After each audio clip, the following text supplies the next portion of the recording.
Okay, so you guys cannot get enough of this new sort of form factor video that I'm doing. I like doing 5 reasons videos that are short because they just get to the point and I don't know, they might justify a purchase or whatnot. And I've done 2 so far, one on the 11-inch iPad Pro and one on the 12.9-inch iPad Pro. And I've gotten a lot of positive feedback, and someone asked me, they said, hey, you got to do one on the iPad 7th generation. And since this device has proven to be such a great value, despite its older design and its older hardware, today I thought I would give it the same treatment and give you 7 reasons. I said 5 in this clip because I'm a donk. reasons why the iPad 7th generation is the way to go as of this year. But before we continue, I'd really appreciate it if you leave a like on this video, comment if you have any questions, suggestions, or opinions, as the algorithm likes that and will help push my content to more people. The first reason you should consider the 7th gen iPad or the iPad 10.2-inch is because of its 10.2-inch form factor here. I, in my personal experience, have concluded that this is a pretty perfectly sized iPad. It's the Goldilocks of the bunch, not too big like the 12.9-inch, not too small like the mini, and it can accommodate a variety of tasks for a variety of people. The screen is big enough for writing and note-taking and drawing, and it's definitely big enough, expansive and bright for watching movies and consuming media on YouTube, and also gaming. Gaming is a pretty decent experience on this tablet. In short, this form factor is great for work and play. Reason number 2, this device supports Apple Pencil. And when the Apple Pencil first came out in 2015 alongside the original 12.9-inch iPad Pro, I think people thought it was a glorified stylus that would make Steve Jobs roll over in his grave. I probably said that at one point. But over the years, the Apple Pencil has proven to be an incredibly powerful tool for people who are artists and, note takers like me in college. So for example, I have Notability installed on this iPad, a very popular note-taking or annotating app where you can, annotate PDFs and take your own notes. And in my experience, note-taking has been really excellent. Even with the air gap in the display, it's not quite laminated. And not to mention the display only goes up to 60 Hertz. I don't think you need 120 Hertz and a laminated display in order to have a really great note-taking experience. And if you're on a budget, if you're a student who wants the Apple Pencil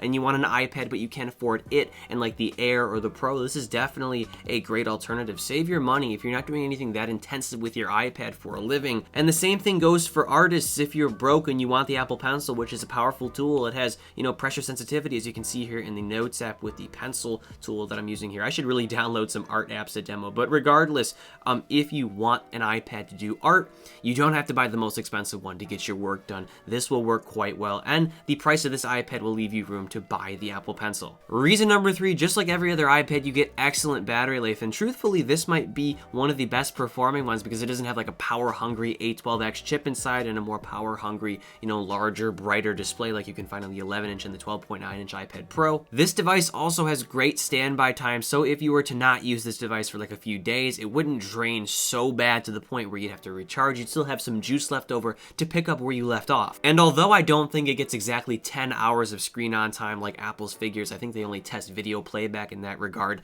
you can definitely get through a full day of usage with the iPad 7th generation or 10.2-inch here.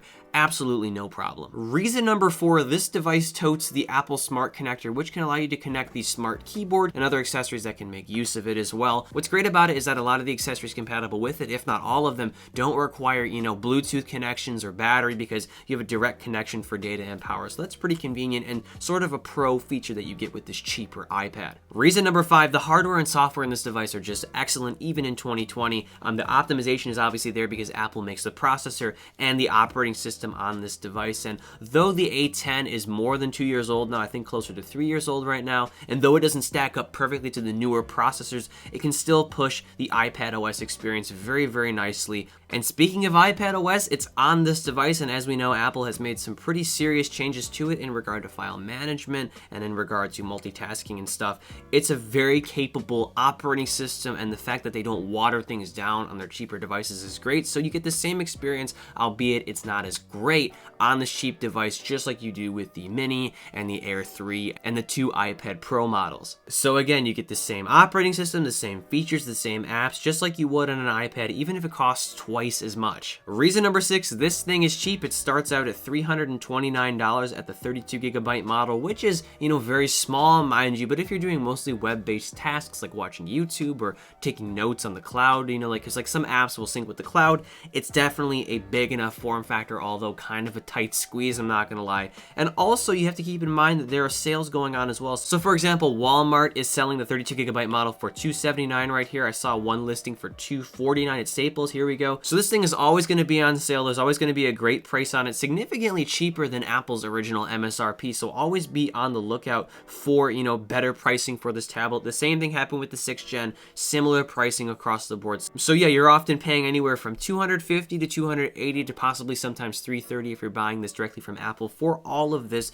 which I think is a pretty good deal. And reason number 7, this is a great entry-level Apple device for people of all ages. If you're somebody who uses Android and Windows and you want a taste of the Apple ecosystem, this is definitely a safe purchase. It's not going to exactly suck you in. It's just an enjoyable tablet that's great for a multitude of things. This is also great for young children if you want to buy your kid an iPad for Christmas or for their birthday and they want to game on it or they want to use it for school. This is cheap. This is easier to repair, I believe, because the screen is not laminated. That's one advantage of this, you know, inferior screen tech. And this device is also great for older folks. My family actually bought one for my grandma for her birthday. We got her a 6th gen one, which mind you is very similar to this. It just has a 9.7-inch display and no smart connector, and she loves the thing. She uses it for everything she doesn't want to use her iPhone for because the screen is just bigger. If you have poorer eyesight, which is just a fact of life at that age, this device is going to be great for answering your email and surfing the web, and for typing. The keys are extra big. You know, my grandma has these long acrylic nails so she can, like, you know, type more comfortably versus just her iPhone where she can barely type at all. She has to use like a stylus. So yeah, in short, this device is great for people of all ages. And again, it's a very low risk, cheap Apple product, which won't depreciate that much and will still run iPadOS or whatever operating system Apple has for it very well, even in the years to come. And that about wraps things up. I hope this video was helpful. If you are interested in the iPad 7th generation, I would really appreciate it, once again, if you leave a like on this video, comment if you have any questions, suggestions, or opinions, and subscribe for more content like this. And as always, I'm Noah, and I will catch you all in the next one.